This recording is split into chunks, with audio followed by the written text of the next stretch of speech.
Third attempt है sir. इससे ma'am से पहले अपने 2 अटैम्प्ट दे चुके हैं, ठीक है। तो 2 अटैम्प्ट के लिए इसमें क्या प्रॉब्लम आती है, फाइनल लिस्ट में नाम नहीं आता है।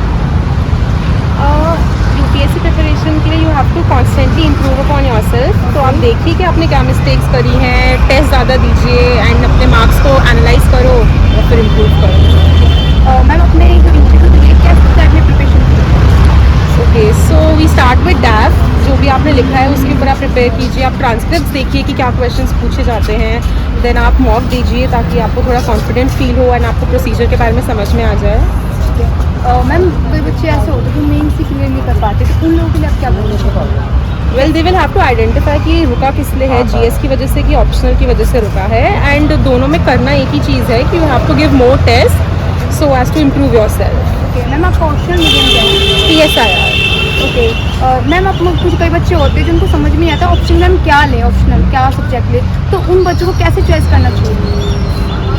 ग्रेजुएशन से इसका कोई लिंक नहीं होता है। वैसे मेरा इकोनॉमिक ऑनर्स है, तो आप पहले ये देखिए कि आप सिलेबस पढ़िए, देखिए कि आपको कौन कौन से सब्जेक्ट्स में इंटरेस्ट आ रहा है। देन आप थोड़े सीनियर से बात करने की कोशिश करिए कि प्रिपरेशन इजी है, डिफ़िकल्ट है, मार्क्स कैसे आते हैं। और उसके बाद फिर आप, अगर आपको लगे कि आपका बैकग्राउंड नहीं है, आपको कोचिंग लेनी है, तो you can take that help और you can do self study. There is material available. Ma'am अपने इंटरव्यू के लिए कैसे तैयारी की? इंटरव्यू के लिए लाइक आई सेड डैफ अपना प्रिपेयर किया अच्छे से। जिस स्टेट से आप बिलोंग करते हैं उसके बारे में आप इंफॉर्मेशन पढ़िए, ट्रांसक्रिप्ट्स पढ़िए एंड मॉक दीजिए। मैम आपने इंटरव्यू में किस टाइप की कोशिश की थी? It was little bit about my hobbies. थोड़ा सा इकोनॉमिक्स से रिलेटेड पूछा and mostly it was about environment, pollution and related things. तो मैम आपके इंटरव्यू में पैनल किनका था? 24 सौ का। Okay sir. मैम जो बच्चे होते हैं जो कई बार होते हैं डिमोटिवेट हो जाते हैं, उनसे नहीं होता, तो मोटिवेट होने के लिए आप क्या करते थे? You have to believe in yourself, you have to believe in your dream and try करती रहिए। अगर आपको यही करना है then you will succeed one day, given the fact कि आप रिक्वायर्ड हार्डवर्क करिए एंड इम्प्रूव करिए खुद को। ठीक है। मैम यूपीएससी का सफ़र काफ़ी लंबा रहता है, उसमें कई सारी प्रॉब्लम्स आती है, तो उन प्रॉब्लम्स को आपने कैसे फेस किया? It's a very individual thing. आप प्रॉब्लम्स को आइडेंटिफाई करिए सबसे पहले, निराश नहीं होना है किसी चीज़ से और खुश रह के प्रिपेयर करना है और हो जाएगा। मैम यूपीएससी के लिए पेशेंस कितना इंपॉर्टेंट है?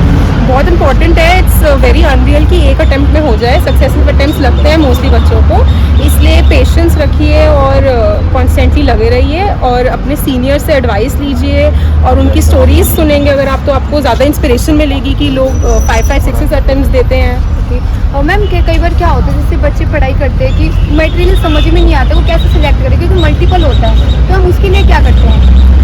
आजकल तो यूट्यूब पर फ्री वीडियोस अवेलेबल है। अगर कोई प्रॉब्लम आती है तो फिर आप उससे रेफर करिए और सब कुछ मटेरियल अवेलेबल है। इंटरव्यू में मतलब यूट्यूब पे ऐसे वीडियोस दिखाई जाते हैं कि इंटरव्यू में कई तरह के क्वेश्चन पूछे जाते हैं। आप आ रहे थे, गाड़ी का कलर क्या था, इस टाइप में कोई क्वेश्चन आपसे पूछे गए हो? यस, उन्होंने मुझसे पूछा था कि मैंने ब्रेकफास्ट में क्या खाया। ओके, तो मैम आपके लिए जो काफ़ी सारी हेजिटेशन होती है, तो आपको उस टाइम पे कैसा फील हो रहा था? वो हेजिटेशन नहीं, वो आपको कंफर्टेबल फील कराएंगे। उनका काम आपको सिलेक्ट करना है, आपकी क्वालिटीज़ देखना है, तो उन्होंने पहले 2 मिनट आपको अच्छे से वो रिलैक्स फील कराते हैं सब कुछ। बाकी तो it's your own peace of mind.